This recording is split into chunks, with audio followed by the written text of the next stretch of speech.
He flew Mustangs with the 357th Fighter Group out of Leiston, England, nicknamed the Oxford Boys. He was a major at age 22, flying 2 tours, logging 116 missions over Europe. He was a Triple Ace with 16 1/4 air victories and is currently the ranking American ace of World War II. After the war, he continued his career as a test pilot. His last assignment was commanding a tactical fighter wing in Vietnam.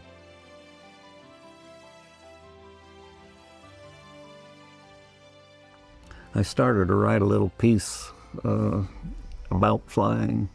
It's in my computer, and I've never finished it. And, you know, there's flying, and then there's flying. Some people fly as a professional thing, just, you know, it's a work, it's a job. But other people, I'm one of them, that flies because of a passion for it.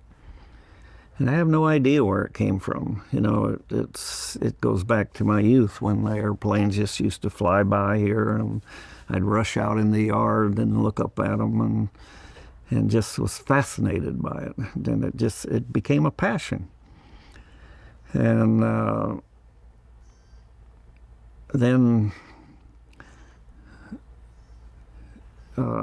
having flown, I got my private pilot's license in the spring of 1941, and at the age 90, a year ago, January of 2012. How many years is that? It's a 70 years plus flying. After I retired and went to Lancaster and started working for McDonald, I was seeing all these airplanes flying around at Edwards and everything, and I just couldn't quit. And I decided, hey, I gotta start flying again. So I went out to the local Phlox Field there and got checked out in a little Grumman Tiger or something like that, and started flying. And then I thought, oh man, you know, if I'm going to do this, I got to do it right. So I still had some GI Bill rights, so I said I'm going to use up those and get myself a flight instructor rating in airplanes and instruments and the whole works.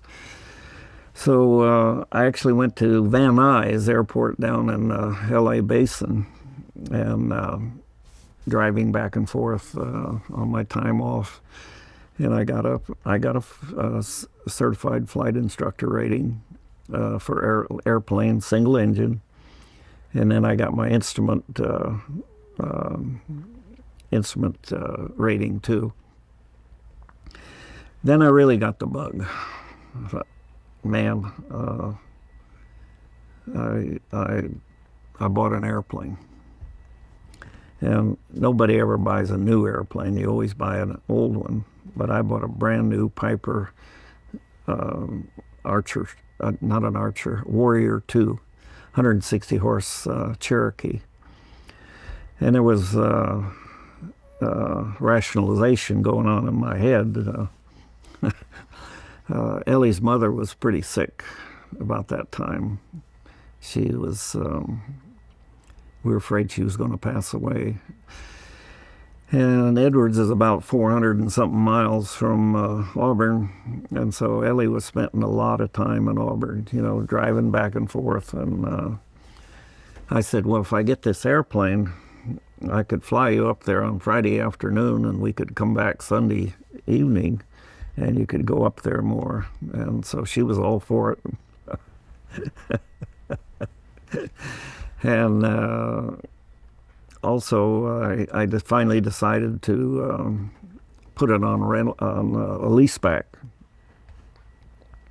for financial reasons. And so I gave it to an FBO at Fox Field and let them have it for a while. after a while, I moved it up to Auburn when I knew I was going to come up here. And then I eventually sold it after its first big overhaul. That was sticker shock. But getting back to flying, I don't know. It's some of the things I've done, you know, in flying. When you went from slow airplanes, Piper Cubs, to airplanes capable of 2 times the speed of sound, and you have this tremendous power where you can, you know, like the poem, you can wheel and soar. You can really do it in some of the military jets that we had, and nowadays it's even greater. You know, the current generation of fighters can climb, accelerate while they're climbing and pulling G's, and tax the human body. But just the things that you could do with that kind of thing on a nice cloudy day, is, you know, playing in the clouds, and just an incredible feeling. And the sights you see, you know, from high altitude at night, I don't know, it's just, flying's just an incredible thing. I've never grown bored of it. I still love to fly today. But I did decide at age 90 that I'd probably not renew my flight medical. I kept up my flight instructor rating, and I can legally give instruction if you're current and you have a medical and stuff like that. So I got a CFI rating, a certified flight instructor rating. I really only did that so that I would get back into general aviation and learn the rules thoroughly, and you know, get away from my military background. And there was never my intention to take a student, and because I didn't have the time. If you take a student, you got to be available when he wants to fly, and you know, he may want to fly 3 times a week, and working wasn't it wasn't possible to get a student and take him all the way through and solo him and things like that. So I did give guys some instrument ratings, or instrument refreshers, upgrade, biannual flight reviews. They call them flight reviews now. I did a lot of that. You know, when I got to Auburn, I did a little bit more. When I wasn't working, now I got the time, but I still wasn't a reliable instructor, as I would be off traveling somewhere, and I'm just not available to do that. If you're going to be an instructor, you got to be full-time available, a real instructor. We're talking about now the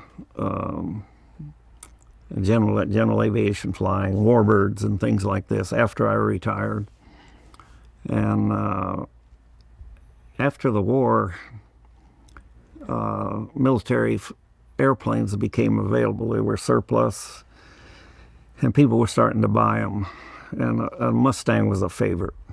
And then in the early days when they did that after World War II, people started painting them in their own personal paint schemes. And then they were racing them, put them in the racing paint schemes, things like that. And somewhere in there, years after World War II, guys started putting them in historical correct colors. You know, a fighter group, checker nose or solid colors or whatever, and putting the actual serial number on the tail, and invasion stripes or whatever the theater was for somebody's particular airplane. It became a kind of a fad. And for a guy that had done a combat tour in World War II to have somebody do that, that was pretty special.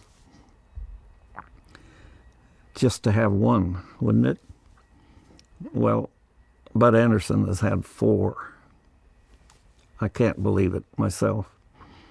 Anders Sather in Norway and Mickey Rupp were the first 1 and 2. I don't know who was first, but Anders had a D model and made it into an all camouflaged Old Crow. And then Mickey Rupp, with the urging of Ed and Connie Boland, I think primarily, repainted his into the Old Crow, a silver classic P-51D Old Crow. Then he started racing and modified it considerably, so it didn't look like he put a long nose on it, clipped the wings off, and shortened the radiator. Began not looking like a Mustang, and he finally repainted it into a racing scheme. And eventually, actually, that airplane crashed, and he survived, but it crashed.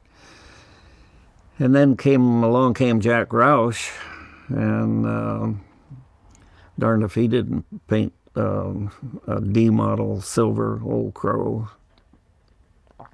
Then he really got the bug and got another airplane, and first painted it up in Jaeger's colors, and then later, after a while, put it in Jim Browning's colors, Gentleman Jim. So he had 2 Mustangs. Then he got the bug further and sold the Old Crow because it was the oldest of his fleet, and sold it to Jim Hagedorn and Scott's Miracle Grow in Ohio. But then he got the bug to make a B model with a Malcolm hood, the little bubble. We took the canopies off of the B's and C's, and the British had this. It was like a little round fishbowl. They cut out the front and the back and set it on there, and then it had a little crank and it rolled back and forth. It was almost as good as the D. You could actually put your head out there and kind of count the engine stacks, which you can't do in a D, in a standard D. And that airplane is, I won't say it's brand new, but a lot of it is made from scratch down here in Salinas. And it's a marvelous airplane. It's so pristine, and it looks like a model airplane. So I've had 4 of them. We're talking about flying Mustangs after 35 years. After I'd flown those Mustangs at Mickey Rupp's Mustang, we went into the records, by the way, and it was 35 years and so many months since I had flown a Mustang, which was kind of interesting. And then from that time on, up until 1990, I flew a Mustang every year, several times. And but the morning following my first flight in the Mustang, Mickey Rupp came to me after breakfast and kind of handed me, like he was handing me the keys, and he said, "Bud, go out and take that Mustang and take Ellie for a ride." And that was pretty special, flying out of that little grass field. And then he got into a T-34, and we got up there, and he took a picture of us flying with Ellie in the back.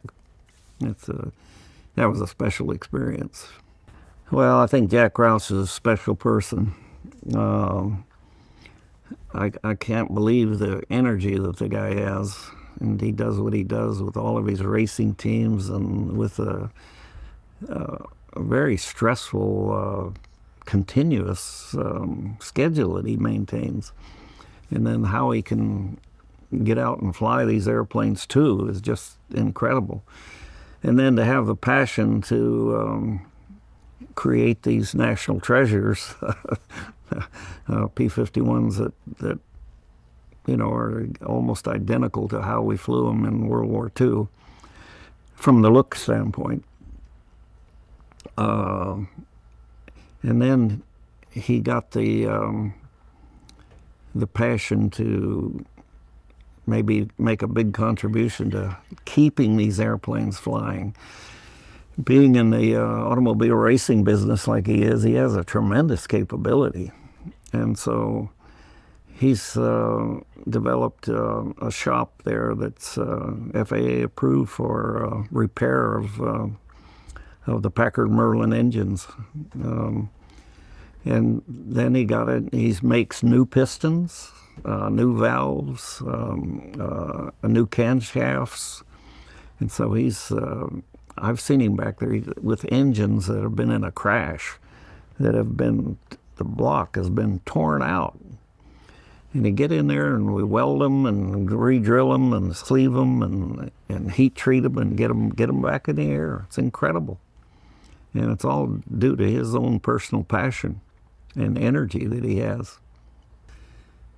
And I think the most surprised example of this history restoration is the Fagans, Ron and Diane, up in Minnesota. In their little airport out there, it's about 1,200 people. They've built a museum that's incredible. Of course, the central part of that museum is about his father or grandfather, his father. Yeah, where he landed on Omaha Beach, and they have the bronze statue. They got a Higgins boat coming out of the wall, and a bronze statue of the guys coming out. And the lead guy is his dad. And then they have all those warbirds in there. Oh, and the D-Day thing, I don't know whether you knew it, but that sand they have there actually came from Normandy. That's incredible. It's just, I can't believe it. Well, then they decided they were going to have a little side building, and they decided it was going to be like a World War II fighter group briefing room. And they chose to make it into the 357th Fighter Group. So I found some old pictures, and sure enough, they made a nice Quonset hut there. It's a little nicer than the quarters we had, but pretty representative. And then to further, unbelievable, but they made a bronze casting of me and put it in front of this little building. I'm just overwhelmed by it. It's incredible. Would I do it any differently, knowing what I know now? I'm of the nature that I don't look back. I look back, but I don't look back to say, "Oh, I wish I'd done this," or "I wish I'd done that." Gee, I wish I'd done something else. You can't change it, so what's the use? So I've never looked back and said, "Gosh, I wish I'd not done this," or "I wish I'd have done this or that." And I'm happy with the life I led, and accept it as it was. Is this still the same country that I knew in 1942?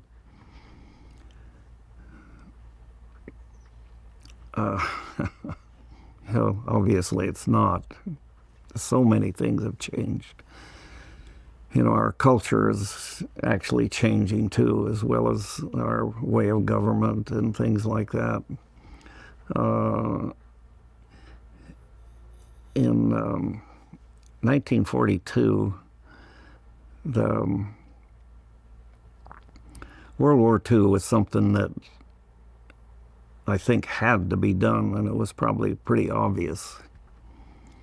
And it was marvelous the way this country pulled together and did that. You know, patriotism, work ethics,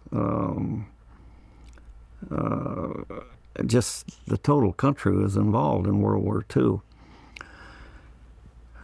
Today, the wars don't seem to be that urgent to some people. And of course, we've had a volunteer military rather than a conscription, a draft. Well, the draft was put into effect at some times. And times are just different. I've been asked a lot of times, do you think that our young people would rise to the occasion if necessary? And I go to a lot of air shows and a lot of things, giving talks. And of course, the people that come to those kind of things are maybe a different kind of a person than the average person of the United States, but they are the younger generation. And I'd like to believe that if we had a threat like we had in World War II, that the generation that's here would rise to the occasion again. We are Americans, and I just like to believe that. We're talking about the warbird community and how it's developed and how people are now putting their airplanes in historical paint scheme. There's a couple that live in Griffin, Georgia, that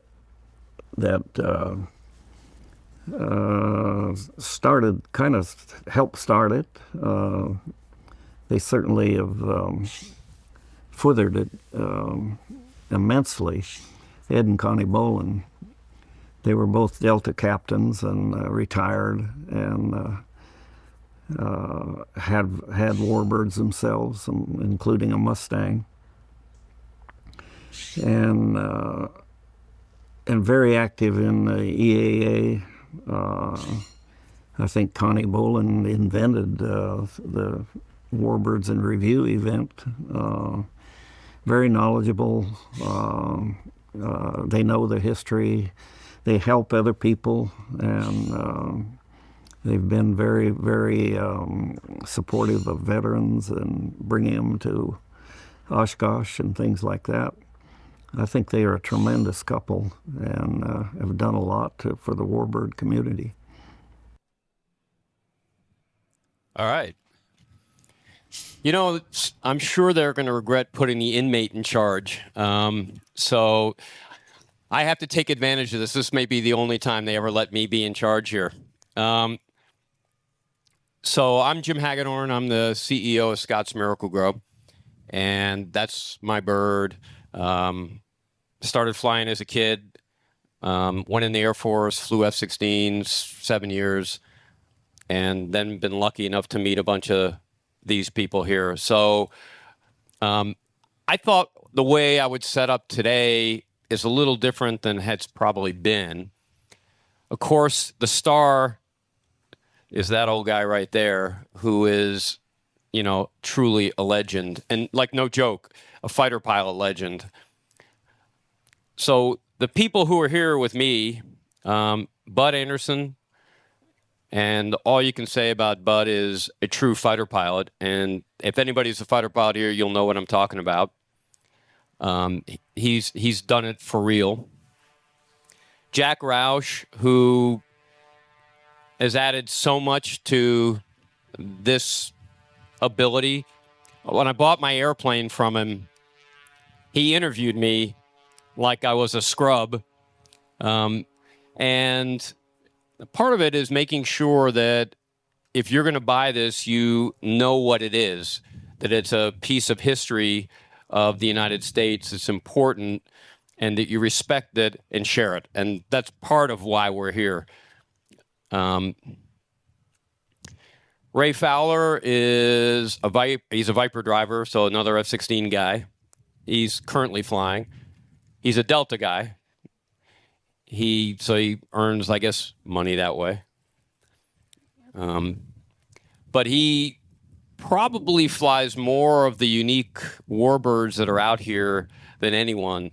So I asked him if he'd be willing to sit with us. So the first part of this is going to be really about being a fighter pilot. And then we're going to end that with Bud, since he's the ultimate fighter pilot, the highest ace that's living in this country. And then we have Paul Draper. Paul works for Jack. He flies all these birds, just kind of learned. So we've been beating the heck out of him the last couple days, teaching him how to fly formation. And we're going to talk about the design of the Mustang. We're going to talk about how to keep them flying, what's unique about them. And that's kind of how I hope this flows. But my notes aren't very severe, so not a lot of notes. I just want to throw a little bit out to Oshkosh. This event, so I'm high right now, pretty much high on Mustang flying. So we flew 3 sorties today, I guess a 6-ship, and then 2 5-ships. The 6-ship had 7 motors because we flew with that crazy twin Mustang that's around here somewhere. Ray was flying that. This place, as an aviator, so everybody's got their thing that they get from Oshkosh.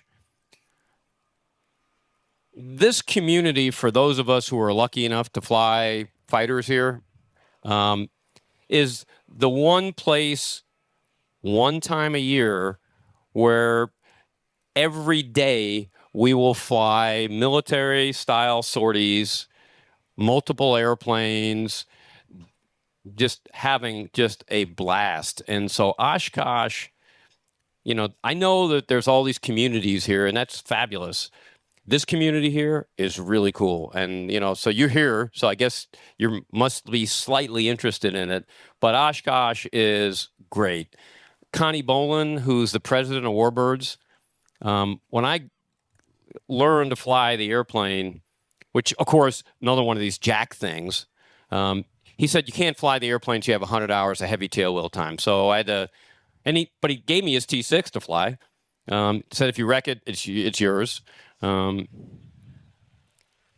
And I got the 100 hours. I passed my sort of interview with Jack.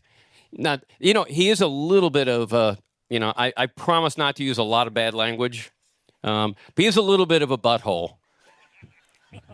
Jack made me promise contract. He had a contract that says I can never change the name of the airplane. And he made it like, he didn't tell me he was building another old crow.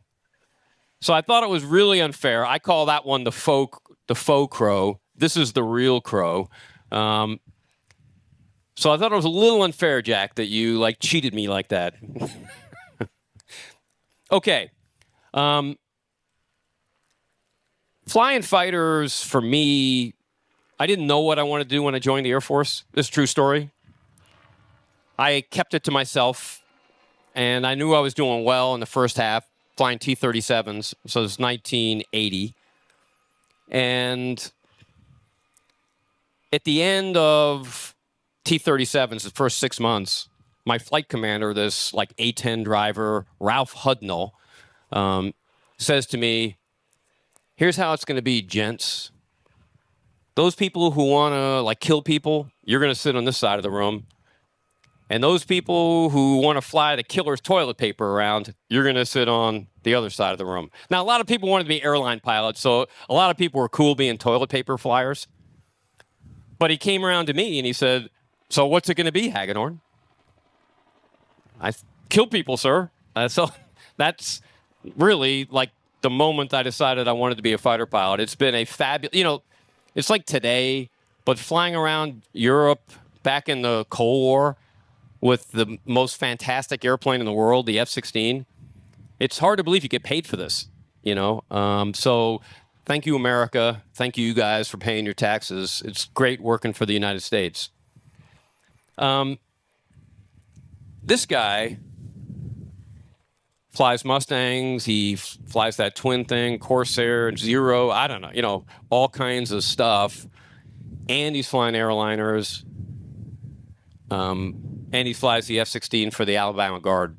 So maybe a little bit about your view of being a fighter pilot and the P-51, the F-16. Absolutely. 1, 2. This is on. Okay. Thank you, Jim. Obviously, it's a huge thrill just to sit up here on this panel of these people that are very much more accomplished than I'll ever be. But I love being involved with this. I obviously enjoy Oshkosh very much. But same with Jim. Part of being a fighter pilot, I actually got involved with the Warbirds of America way before I was even in the Air Force. So I was lucky enough to come to Oshkosh in a T-34 of all things, when I was young and didn't really know what I was going to do. But I got to ride to Oshkosh in a T-34, and I said, and I got to see people like Bud and other heroes, and I said I want to be that guy. So I went down to sign on the dotted line for the Air Force, and that's what took me on the path. At the time, the Air Force was actually banking fighters, and they were saying, yes, we'll get you into a flight school, but it may be a year or more. And I didn't know anything about the Guard, and met someone that was in the Air National Guard, and it's really unique because most people don't think and don't know what the Guard is. They hear it's the you're a weekend warrior, where the Air National Guard really flies pretty much full time. And I'd say only 40% of the people are kind of your weekend warriors, which would be people that come out and they keep their qualifications, not flying the airplanes, but doing other jobs, enlisted jobs, crew chiefs, fueling. And really, they're there to answer the call, and they go to their real jobs. And obviously, when we get the call that we're going overseas to go fight the war, that is their full-time job. How many deployments have you had? I've had 5 combat deployments. Unfortunately, in 2014, I missed Oshkosh. So I know there's several people right now that are deployed that would rather be here. And I was one of them in 2014. When these guys were out flying, having fun, I watched the live camera with them taxiing in and out. And I was sitting in Bagram in Afghanistan. So again, still nice to answer the call, but this is where I want to be every year. This is, I think Ron Fagan sitting over there smiling, he told me that how excited he gets about Oshkosh every year. And I'm actually the same way, as it kind of builds up, just one, knowing who I'm going to get to hang out with, which I look around and say, how am I here? I don't know how I got to hang out with these guys, but it's, because of Jim. I do give him credit. But it is an amazing thing. Back to the Guard. The Air National Guard actually put a package into every Guard unit in the country. I ended up getting a couple offers to go fly the F-16. And here I am 21 years later. So I'm at 21 years in the Guard and still flying F-16. So it is a young man's game. Obviously, it's a lot of fun to go out and pull a lot of G's, which I still get to do. But only in the Air National Guard do you get to go and start at an F-16. And assuming your platform doesn't change, you get to end your career in an F-16. And in fact, we just announced the F-35. So I don't think I'm going to go to school in the F-35. That's quite a commitment, about a 3-year commitment. I haven't said no, but I haven't said yes. But it is an amazing thing to talk about the Viper and the Mustang. So the P-51, the F-16, everybody looks at this airplane. I think if you could pick any airplane to fly on the top list, it'd be a P-51, right? And the next thing would really be an F-16. And the F-16 has kind of transitioned into the role of what the P-51 did in World War II. So you look at this airplane, it did everything. Close air support, obviously air superiority, air-to-air fighter. So they could go out there and do what we do with the F-16 today, which is the same role. Unfortunately, not as much air-to-air. That's what we'd love to do. So we all start drooling, salivating, just the thought of shooting down another airplane, which in the theaters we're going to these days, that's not very practical. However, the support of the men and women on the ground is what the F-16 really excels at, which is close air support. And most of our time and sorties are basically direct support of coalition forces, U.S. forces on the ground. And the great thing about today, we're still dropping 500-pound bombs, just like came off of the P-51, except for the ones we drop don't miss. They're GPS guided, and we could literally from 35,000 feet pull the coordinates of the Scott's Miracle-Gro logo on the ground right here, and it would drive right into this within a couple of feet. So that's the nice capability of F-16, and it does good work for America. Okay. So, most important guy, most important fighter pilot is Bud. Dude, it's like elderly abuse. They had him in there. He must have signed his name 1,000 times in there, like last hour. So will you leave him alone, please? But I got a chance to visit with him and say, look, I'm not going to ask you to tell the stories that everybody's asked before. You know, his first combat. Actually, we're going to do the first combat only for a reason. Bud was probably the most famous high-angle gunshot guy in World War II in the Mustang. So I don't know if you know, a lot of these guys are shoot birds and stuff when they're kids, but the guys who can shoot with a real high angle and hit somebody, that's a pretty rare thing to do with a gun. So we're not going to lead with that. I asked Bud, hey, Bud, can you tell the story of your worst kill?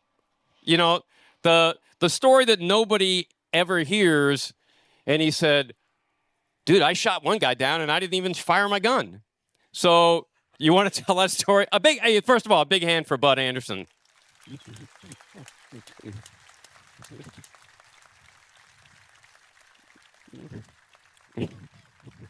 I don't know. That story's too embarrassing. No, come on. Well, let me see. One time, I had a flight of 4, and I was coming home, and we were pretty sour. Well, we were about the middle of France. Come out around Abbeville, where Does he have water? the Abbeville kids were, and Yellow Noses were there, and there were supposed to be a bunch of bad guys. When I'm going home, I had the guys kind of in spread formation going along. We had plenty of fuel. We had dropped our tanks and burned out the rear tank, and so the airplane was ready to go. So we're cruising along, not too, I think, I don't even remember, but say 20,000 feet or 15 to 20. And I was looking around, and all of a sudden I see high above us 4 ME-109s. They were in kind of in a spread formation. Excuse me, Jack. The abuse you take, dude. These damn things, you grab a hold of them and they...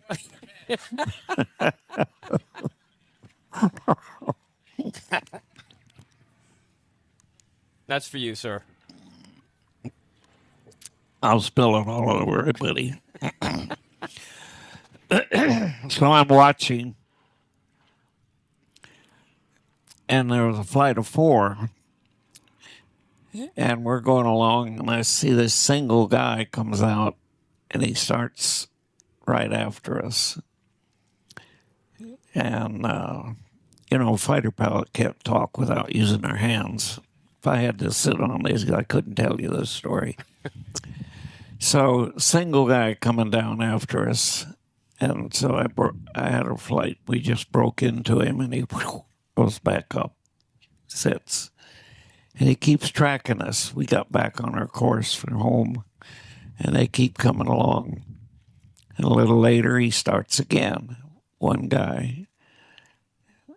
We break into him, you know, like we would go head on with him. And that's not fun if you'd have to really do it. And he breaks off, goes back up. What's going on here, you know? So we keep heading home. And all of a sudden, out of nowhere comes a single P-47, and he attacks us. He thinks we're ME-109s. We break into him, and he pulls up like this, and he's probably looking back and saying, oh, crap, P-51s.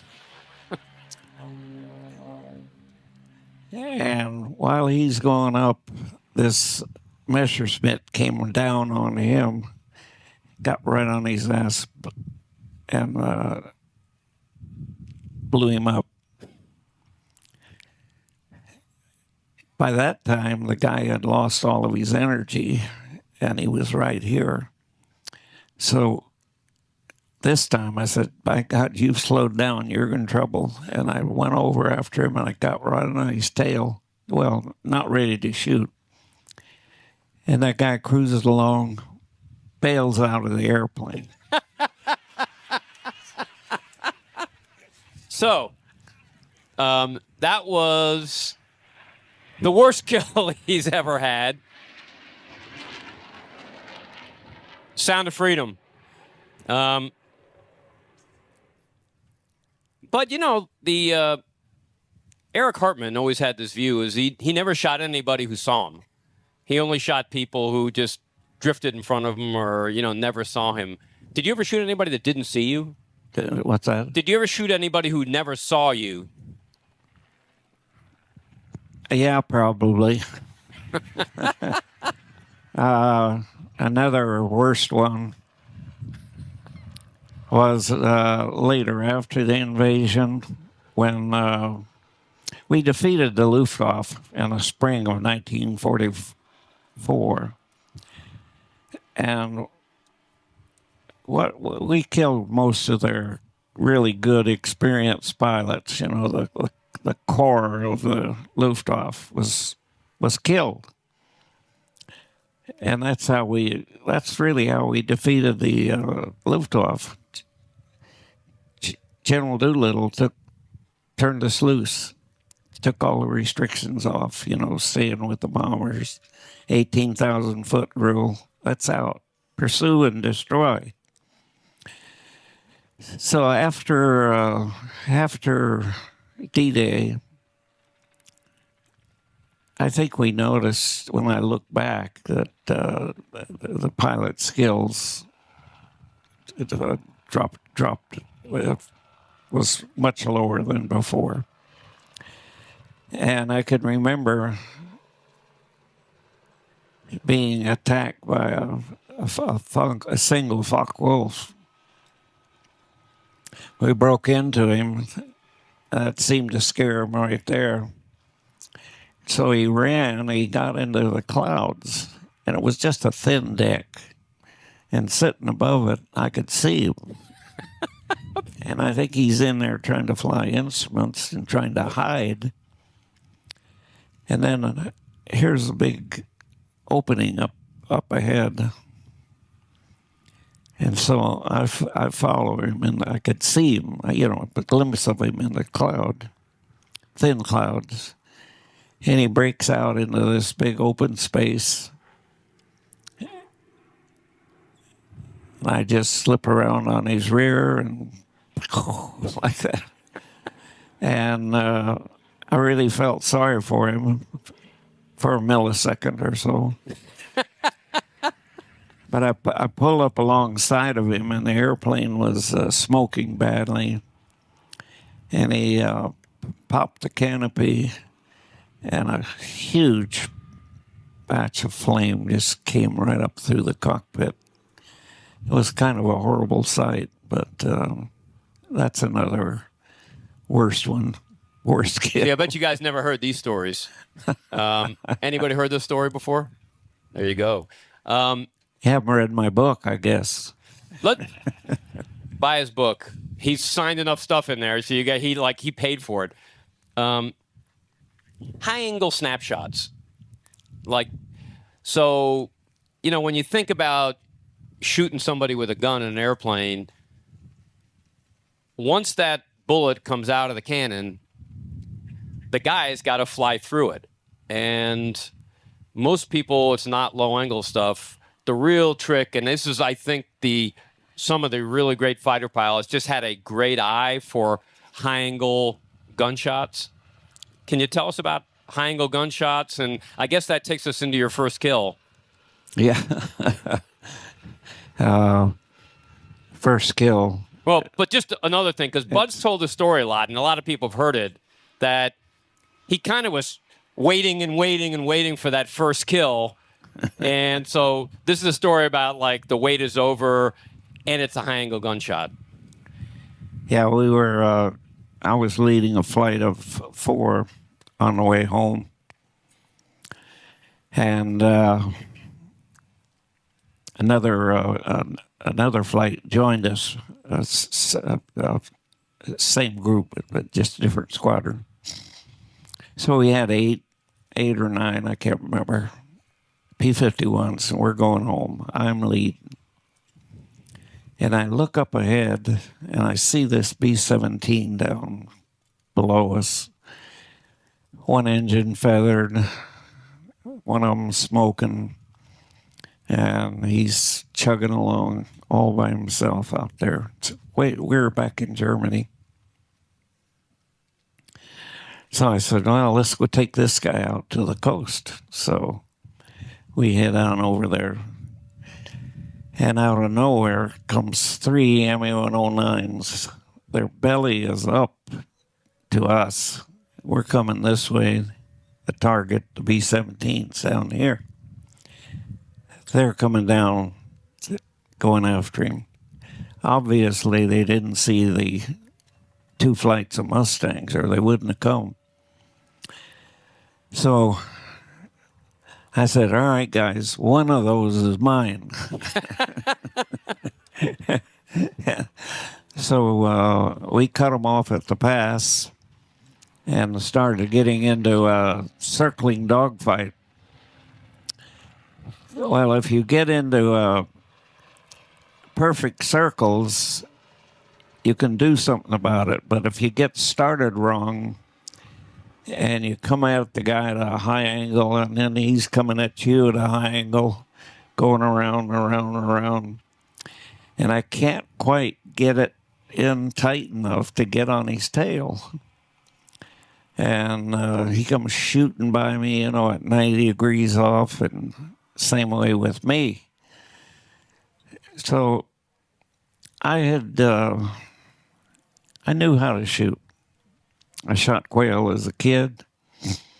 I went through 1, 2, 3 gunnery schools, the last one being the Royal Air Force Gunnery School. And I'd done a lot of practice shooting because I was a flight leader. And so I said, God darn, why can't I get on his tail, And I learned later that ME-109 in the hands of a good pilot down low could give a Mustang a hard time. So the next time we come around like that, I says, you know what I'm going to do? When he's here, I'm going to pull through him and fire and see if I can't hit him. Now, when I do that, I'm bellied up. I can't see him. And I have to have it very accurate. So I pulled through him, steady, pulled out here what I thought was a good lead. I can't see him. Fired a burst, and then he comes through. I see him, and he's smoking coolant. A hot dog. I got him with a lucky shot. Wow. I overdid my expectations, actually. And then I'm kind of cheering there in the cockpit, and then I'm aware of there's somebody just pulled up on my wing. And I looked over here, and it was Johnny England from the 62nd Squadron. And he had his mask off. He was grinning like a monkey. And he made some kind of gesture, sort of like this. And then he pulled away and got in his flight, and we went on home. Took the B-17 out, then went home. When I got home, in our intelligence debrief,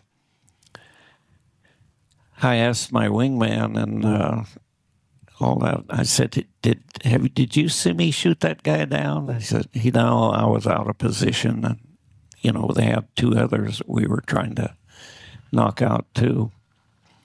And I didn't really see it. Oh, Christ.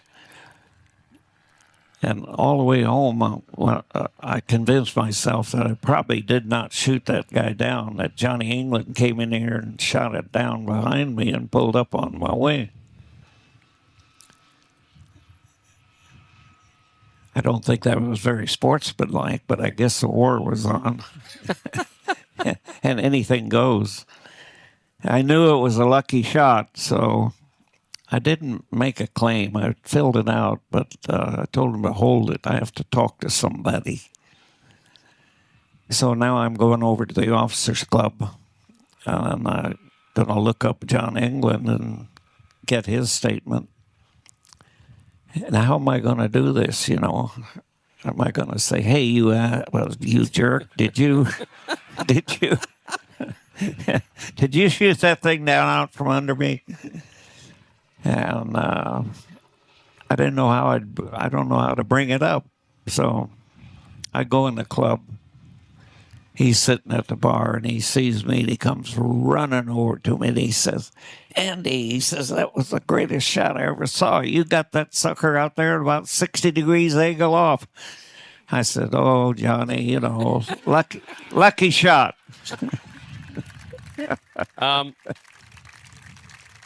Just a sort of tactical question in how you guys, the strategy, did you expect wingmen to support the leaders, or was everybody free just to engage who they wanted, or did you expect your wingmen to stay with you? Wingman should stay with you, protect your rear while you're shooting. So you didn't want them engaged with other targets? No, not unless it was necessary, of course. But So today, we were out flying, Ray's leading, and we're out on the west side of the lake over here, or east side of the lake, and he says, "Look, there's a seaplane down there. We've got to go shoot." So all of us roll in sequence on the seat, which turns out to be Mark Baker, the head of AOPA. I did see the whites of his eyes.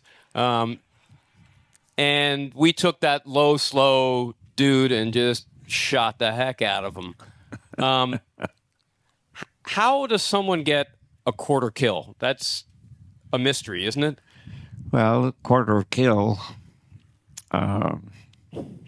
you share it with three other people, of course.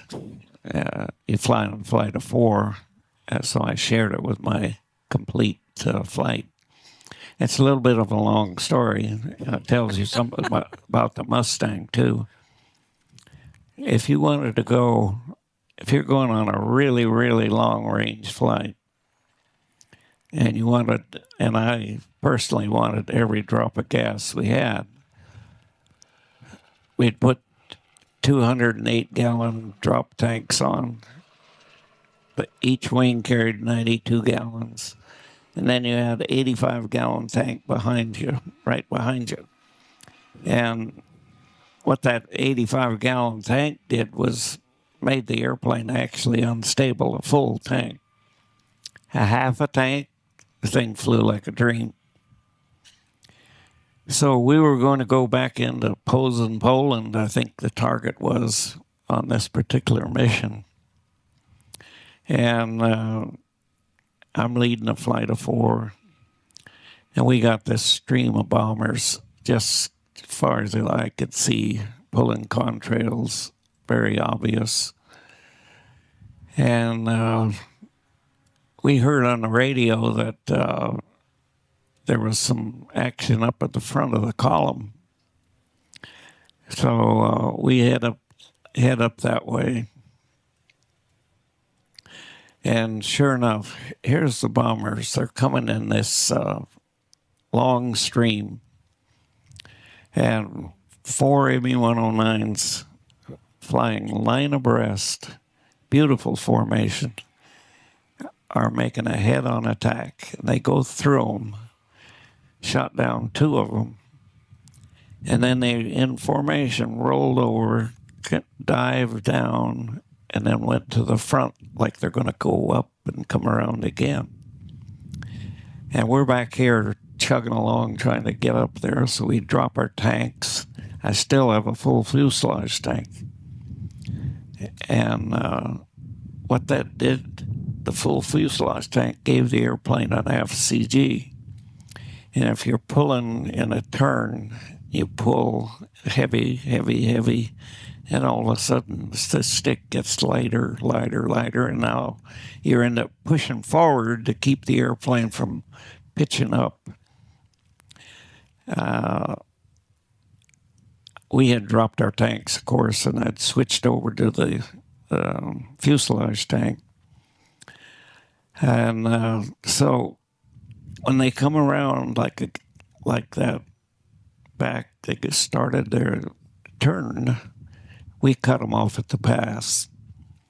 And I singled out one, and I got into a turning dogfight with him, you know, one right across, you're just looking right across at him, eyeball to eyeball, going around, around, around like this. Only I'm holding forward on the stick to control the airplane. And lots of top rudder, and I'm just staggering around in this turn, just barely staying with him. We go around a couple of times, and we're right in front of the B-17 column. It's going along like this. And we're out here turning and turning and turning, and they're getting closer and closer and closer. So we're both trying to get on each other's tail, and I'm hoping we don't drift with the B-17s, don't go right through us, but we're right in their line. And I'm hoping the German pilot thinks the same thing. And I'm hoping that he breaks down first. Whoever does that is going to be at a little bit of disadvantage. So we come around on another turn like that, and pretty soon I can see the detail of the airplanes, the windshield and things like that, of the lead airplane. Oh my God. The B-17s, if you pointed your nose at them, they shot at you. We accepted that. We knew that was the way it was. And so all of a sudden, ME-109 sticks his nose down, and that gets me right on his tail. He's way ahead of me. He's going down like crazy. And this is a bright summer day, green, just green all over. It's about noon. And I can follow him, get down there, and he stretches out. And he comes around in a turn, like he's going to come back and go head on with me. So I'm sitting there thinking, oh, what am I going to do? Get in a turning dogfight down here? Or no, if I don't do something, he's going to get a shot at me coming head on. So I got a quick sight picture, head on, fired a long burst, and went by him. And my wingman came along here, and he says, you can't believe how you hit that guy. You hit him all over the front of the airplane. The cowling came off, the propeller broke, and the guy pulled up like this, just rolled over and bailed out, fell out of the airplane.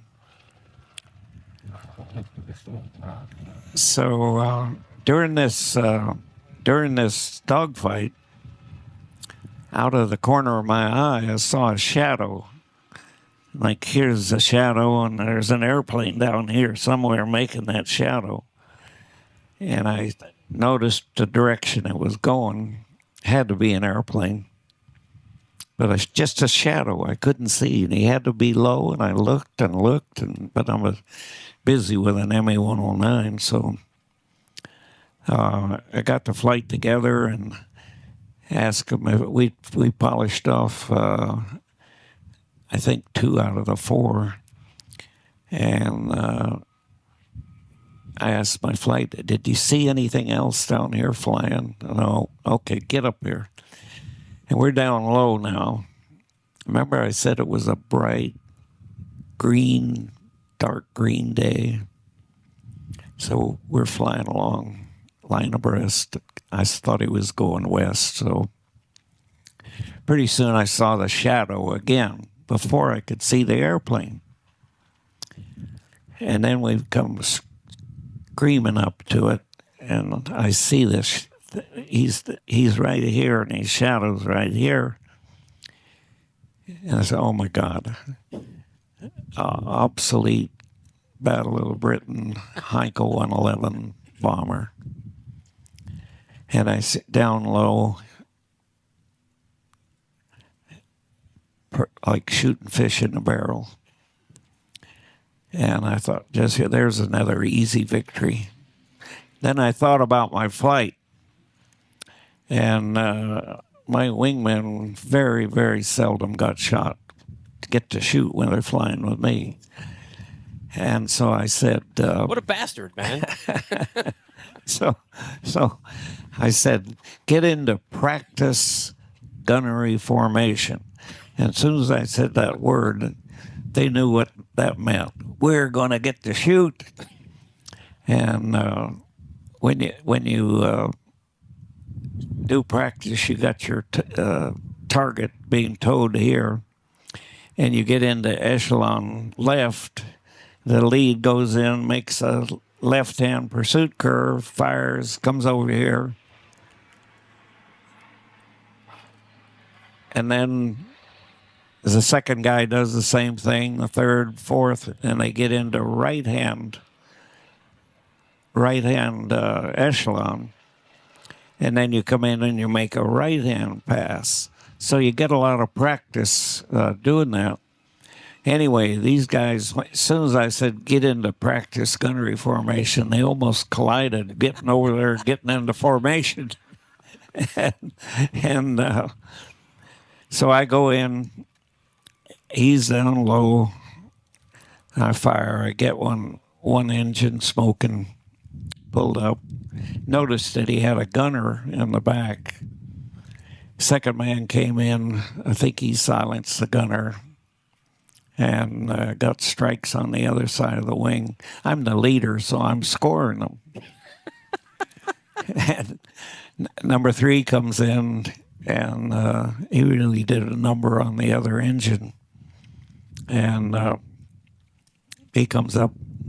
I score him. He's got hits. Number 4 was a new guy. He was okay, but he was a new guy. Says it all. And he goes in and he fires every round of ammunition he had in that one firing pass. And you don't do that with 50 calibers. You got to fire a few second burst.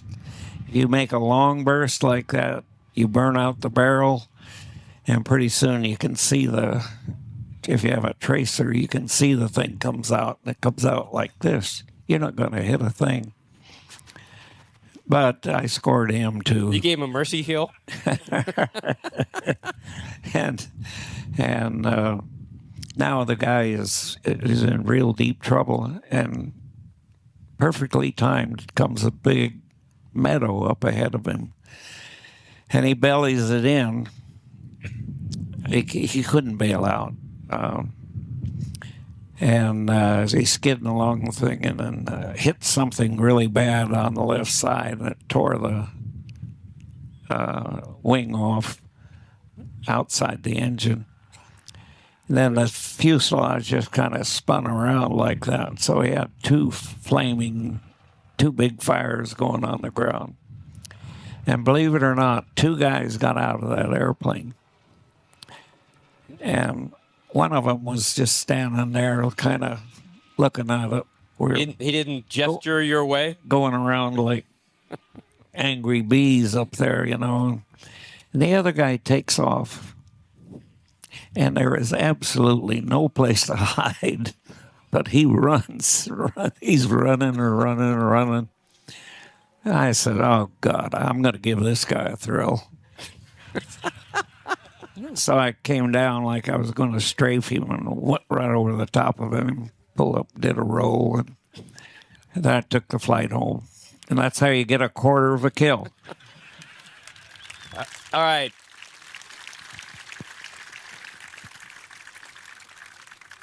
I know you guys are here. You know what a privilege it is to hear Bud.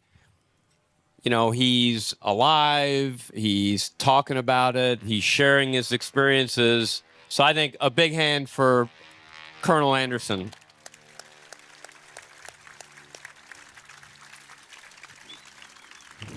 Now,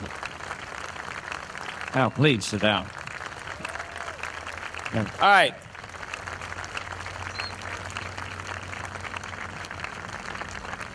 You guys okay if we talk about the Mustang a little bit?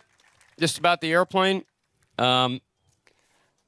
Jack is going to talk really about the design of the airplane, what makes it special, what he knows so much about, and is a real student of this. So a big hand for Jack Roush. Thank you. The story of the Mustang really starts in April 1940 when the British Air Purchasing Commission came over. This is more than a year before D-Day when the U.S. got blown into World War II. There was a lot of conflict in the population about whether we should be pacifist or whether we should be aggressive with this thing that's going on in Europe again. But the British were trying to find manufacturing supply or sources for airplanes. They it was before the Battle of Britain, but they could see the storm clouds brewing and knew they were going to need more airplanes than they could build themselves. So they came over to talk to North American, who built the AT-6 trainer, and they built the B-25 bomber. And they said that they had no experience with fighters, but they'd like for them to build a fighter. They'd like for them to accept a license from Curtiss and build the P-40 Warhawk. And the North American group, the engineering and the management both, had a number of ideas about what the future of fighters looked like, and it wasn't a P-40. So they negotiated a chance to do a proposal for a brand new airplane. And they gave him the British gave him 120 days, which was the same amount of time that was allotted for retooling the Curtiss P-40 in a North American plant and be able to build the obsolete airplane. And anyway, in 102 days, not 120 days, but in 102 days, they had an airplane that was ready for an engine, and they had to wait 18 days for the Air Force, or for the Army Air Corps, or for the Purchasing Commission for the U.S. Fighters and military equipment to give up an Allison engine. The Allison engine relegated the Mustang to being a ground support and an observation airplane. It really couldn't engage in conflict over the mid-teens. It had a single-stage, single-speed supercharger that ran out of air when the fight was above 20,000 feet. In fact, it was above 30,000 feet a lot of the time as the war later developed.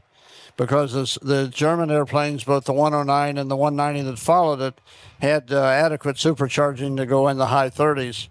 But the Mustang, the so-called NA-73X proposal for the British couldn't do that. The North American people had some good ideas. Edgar Smoot was the chief design engineer. He was German-born, and he had his eyes on everything that was being done and around the world. The laminar flow wing that the Mustang is known for was really explored earlier by the Japanese and the Russians. So they had the benefit of some information that had been published by the Japanese and the Russians.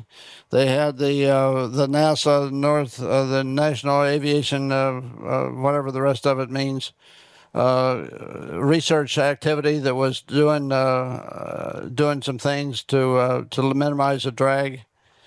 They also had decided to use a V12 water-cooled engine, which gave you a cross-sectional area about half the size of a big round Pratt & Whitney engine, and it took half the fuel to realize the same performance. So they had the V6 profile, or I'm sorry, the V12 cross-section profile. They figured out that if they put the right kind of diffuser on the exit of the radiator duct for cooling the engine, for the coolant, they could generate some amount of thrust. The claim was made that the scoop that they had would balance the thrust so that there was no penalty for having a radiator hanging down there. I don't know if that was true, but that was one of the things they talked about. And they wanted flush rivets throughout. So they wound up with a airplane with an airframe that was substantially less, maybe 50% less drag than the P-40 or the P-47 that were also airplanes of the fighter planes of the day. In 1943, late 1942, they put the Spitfire two-speed supercharged two-stage blow-out engine in a Mustang, and it proved to be 50 knots faster at 20,000 feet than the Spitfire, and so they knew they were onto something. So by the time Bud and his 357th Fighter Group arrived from Tonopah into the European theater, the early Merlin-powered, English-powered, Spitfire-powered P-51 Mustangs were just coming online. And they were able to make that conversion when Jimmy Doolittle realized that they were going to have to carry the fight all the way to the ground and all the way to the target if they were going to bomb the Germans out of the war. There was, just as an idea, bragging a little bit about the American industry of the time, but at its peak, the Americans built the Packard as a supplier or licensee for Rolls-Royce, built half the engines that were Merlin engines that were built by Rolls-Royce and all the other suppliers from 1939 to 1955. Packard Motor Car Company built 85,000 engines, and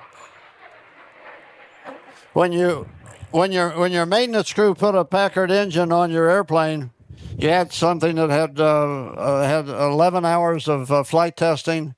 They burned the Packard factory in Detroit burned 80,000 gallons of 115, 145 avgas in developing these and improving these engines before they went in the box per day.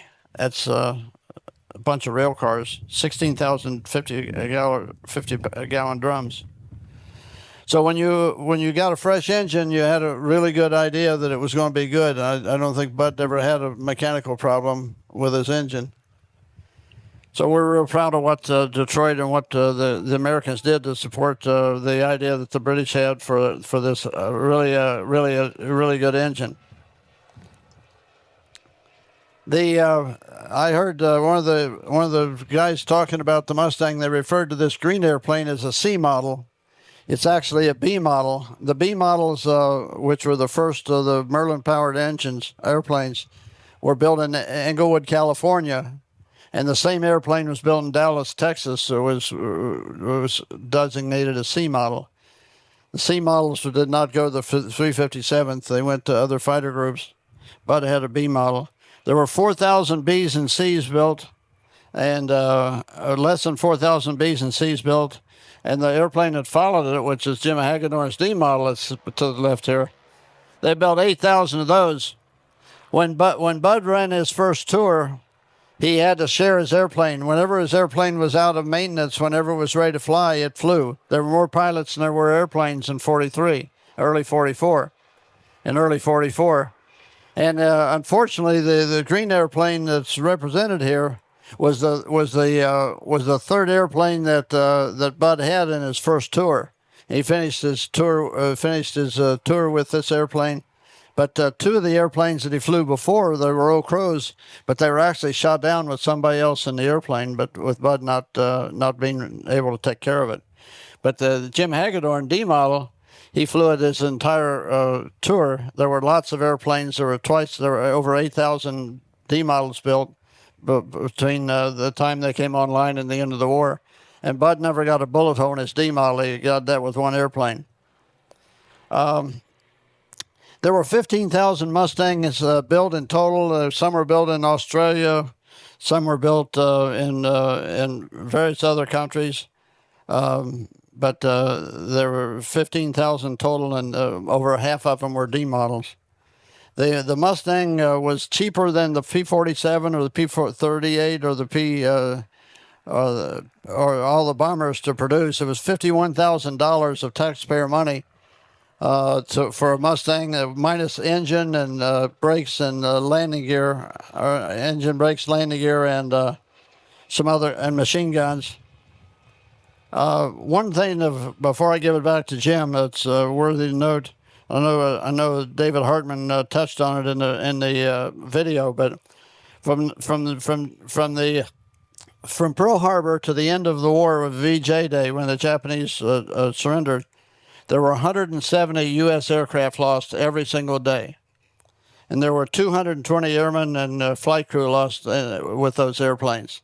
So it was a big price to be paid. The Mustangs were at the center of it. And, of course, Bud Anderson, I enjoy whenever I have a chance to be one-on-one with Bud.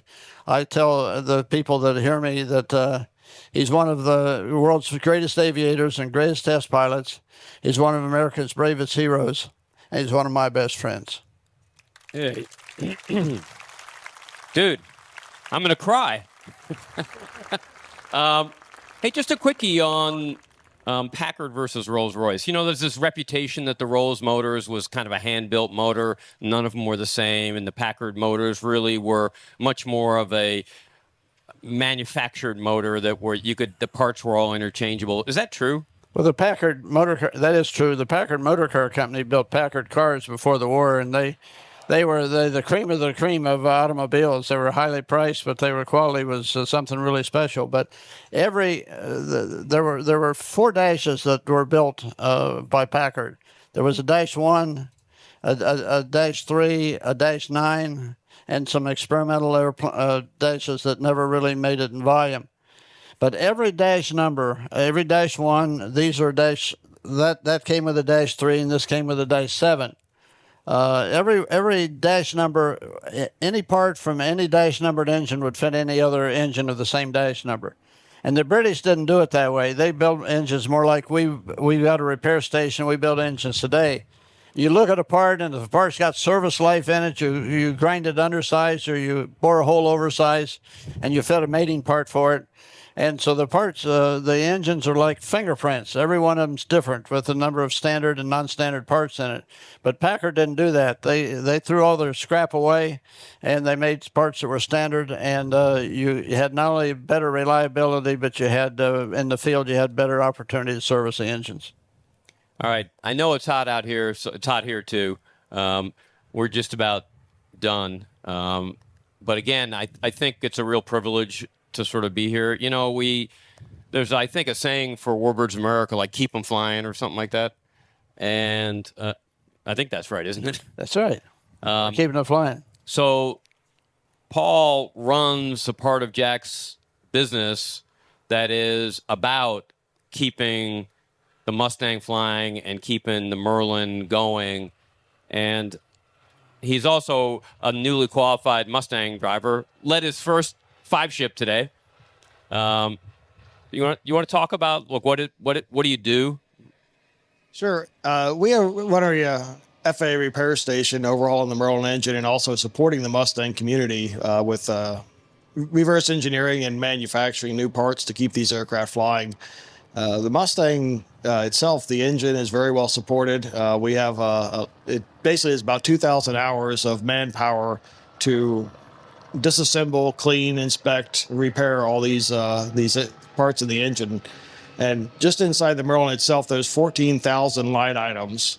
So there's 14,000 parts on that engine, which is a huge amount of pieces for any kind of engine to have, but it all works in harmony, and it's actually a really great design of an aircraft engine. The maintenance of these airplanes, it's actually, you can tell they designed this as a fighter. It was designed to be, a machine to go out there and fight wars, and they didn't really think about maintenance that much as far as they maintain the airplane for years and years and years. As we're in 75 plus years of flying these things, that they were kind of disposable. They were meant to go out and fly and fight, and sometimes you get into the maintenance part, you go, how the heck did they get that part in there, and how the heck am I going to get it out? So there's a lot of that you see in the airplane, but the aircraft was meant, everything was put in there in such a way to keep the aircraft light, to keep it fast, to keep it maneuverable. And the maintainability was maybe a little bit less than desirable, but just a quickie. I don't know if this works. I've tried to blow a Merlin engine up, melted a piston. Right now we only have 100 octane fuel, and these things were designed for 110 or 115. So you're not supposed to overpower, and I was in a dogfight with another guy, and we all agreed we keep the power down. And I decided I needed more power. And after that, my engine was just running a little rough. And none of us could figure out why. We started replacing magnetos, and I don't know, we just couldn't quite figure it out until the end of the summer. This was at the beginning of the year that I probably overboosted it. And the cylinders up in the front, I guess it's 1 and 6, run a little leaner, I think, typically. And these guys make shorter, I think, connecting rods to get a little less compression on those forward pistons. But I melted one. I mean, I think I went through 3 or 4 rings. The only ring that was left was the oil control ring. But it ran great, except a little bit of vibration all summer. And when we sent it to Roush at the end of the summer to get it looked at, they pulled the oil filter off, opened it up, and said, there's something is making metal. It was just like silver talcum powder in there. So here's the question. These things seem to, even when they're damaged, run pretty darn well. Is that true or not? that is what we've seen. Yeah, the engine is an amazing piece of equipment that even when it's not in good condition, it still runs very well. And it's still a very reliable engine. And some of the stuff that we've disassembled for overhaul flew in. They was flying until the owner removed it for overhaul, and maybe it had 1,000 hours on it, but it was still in perfect working order, except that there was a lot of damage on the inside, and you would have never known that. It was flying. The worst engine you've ever gotten back? Wheel case damage. When the gears and the wheel case come apart, that's a bad deal. That's the gear for the propeller? No, that's the gear that drives your supercharger. It drives your fuel pump, your coolant pump, your oil pump, your camshafts, your magnetos. That can make a mess? That makes a mess. I think, well, anything you want to add as a new Mustang driver, just the experience? It's a phenomenal aircraft. I mean, you look at it, and it's a great-looking airplane. It flies wonderfully. You read all the stories about it, and you're mesmerized by flying the airplane, and then you actually get in it, and you get to fly it. And when you're flying with an instructor, it's one thing. You always got somebody with you. But the first time you go out and solo the airplane, it's just an amazing aircraft. You get up in the, like I told Jack several times, you take off down the runway, you start climbing out, you suck the gear up, and you pitch out, and you start turning to your destination, your on-course heading. And at that point, I was like, this is the coolest thing in the world, being able to fly this iconic airplane. And thinking about the guys like Bud, when you're flying the old Crows and and Gentleman Jim and all these other airplanes, that it's an amazing feeling to have the opportunity to fly these airplanes and honor guys like Bud, and just beautiful machine. So I don't know, I think Connie told me. Does anybody have any questions for Bud or Jack? Feel free, anybody who's got a question. Any questions? They're hot. If you can ask, okay, there I am. Okay. Where's a question? Connie, up there, there's a guy with his hand up. That Come one on right down, over dude. there? That one? That one. Okay. The only great. one. The only one. Okay. So here's my question. I always hear about the dogfight, but I never hear about the afterwards. You kind of mentioned going back smiling, but did you, after a dogfight like that, did you try to link back up with the rest of the unit, or did you go back by yourself, or just kind of what was the process of getting home after having a near life and death experience with another fighter pilot? Well, no, we were, I guess you say we were more on the celebratory side of it, right? You know, when a guy got a kill, you like to share it with the rest of the guys. And, you know, if you were successful, you got, well, I don't know how to say it, but when I wanted to do a second tour, I came home and then I got into the pipeline and they said, hey, you have to go see a shrink. What? Well, okay. So I go see the shrink, and he has one question. He says, do you know that you do not have to go back in combat? We have thousands of pilots that haven't seen combat yet. And I said, yeah, I know, but I still want to go. And I had a pretty hard time explaining it to my family and things like that, but I could tell you, well, I'm doing it for my country and all this stuff, but it was a camaraderie thing with the guys you knew, and you trained with and flew. And so when a guy shot down an airplane, it was a celebration type aftermath. Thank you. Thank you, Bud. Okay, Ron. Okay, I'm up. We're a little bit of delay on our microphone. I have a young man here who has a question. Yes, sir. So if you could pick one thing that you hated and one thing that you loved about the Mustang, what would those things be? Did you hear the question, Bud? No. What's your worst thing about the Mustang and the best thing about the Mustang? Thank you. Well, it got me back after 480 hours of combat flying. I got home every time, back to England at least. I felt confident in the airplane. You know, when you first start flying, there's fear of the unknown. And then after you get a few combat missions, it's not so bad. And then if you're really successful, and then it seems a little easier. The thing I liked about the Mustang was I felt like me and that Mustang could take on anything Germany had.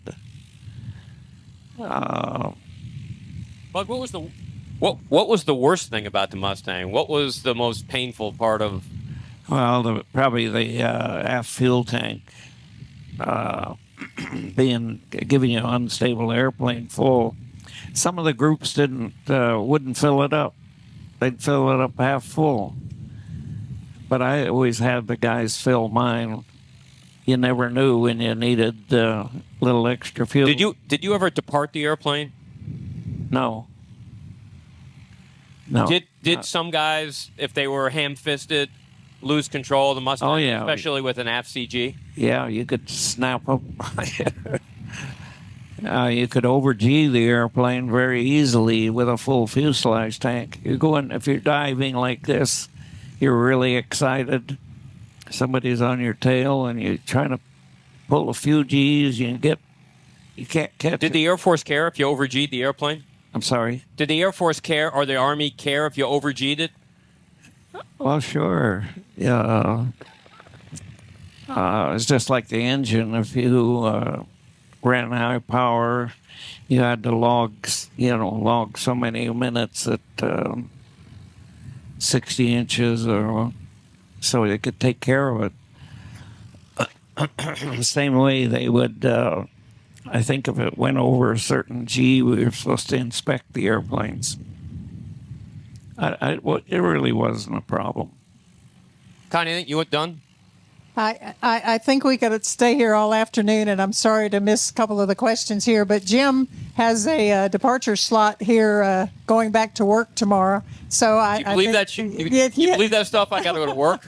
Really. So again, we could all listen all afternoon, and I want to thank all of you, ladies and gentlemen. We're standing here next to the people not only who flew them in World War II, but Jack Roush and Paul Draper. Their technology, you can ask any Mustang owner out here, and they'll tell you one big reason they're able to fly these airplanes as safely as we are now is because of the things that Jack Roush has dedicated to producing for this airplane. Jim Hagedorn, thank you. And thanks to you and Jack personally for allowing me and Ray to fly your airplanes. So that's a personal note there. Yeah, don't break it while I'm gone. I'll try not to.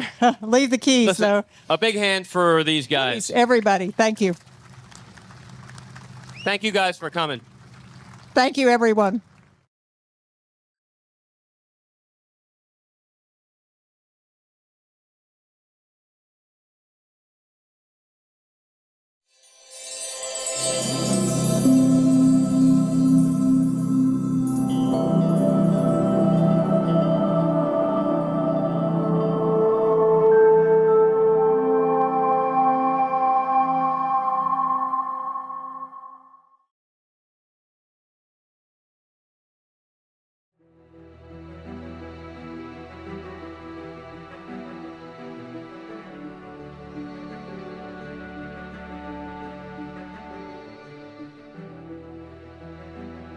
If you enjoyed this video, please remember to like and subscribe.